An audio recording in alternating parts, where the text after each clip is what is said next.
ये मार्च का महीना खत्म होने में और कितने साल बाकी हैं। यह वाहिद महीना है जेड़ा मुक्कन दा ना ही नहीं लै रहा भाई। इस अकेले महीने में वर्ल्ड कप खत्म हो गया भाई, रमजान खत्म हो गए, ईद खत्म हो गई, पूरी दुनिया में जंग लग रही थी वो भी खत्म होने वाली है, पेट्रोल खत्म हो गया, गैस खत्म हो गई, मेरी इस महीने की सैलरी खत्म हो गई, यहां तक कि अमेरिका के पास जंग लड़ने का पैसा खत्म हो गया। लेकिन ए महीना खत्म होता ना ही नहीं लै रहा। मैनू लग रहा है ए महीना सानू मुका के ही मुकेगा भाई। क्या करें समझ नहीं आ रही।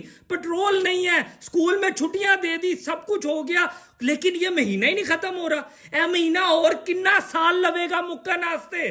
मैनू इंज लग रहा है कि असी मुक जाना है, इस महीने ने नहीं मुकना। मैं टेंशन चेगा कि भाई ए अगर महीना मुक भी गया, अगले महीने असी की करांगे। ना साडे कोल जेड़ा पेट्रोल हैगा, ना गैस हैगी है, ना पैसे हैगे ने, असी सरवाइव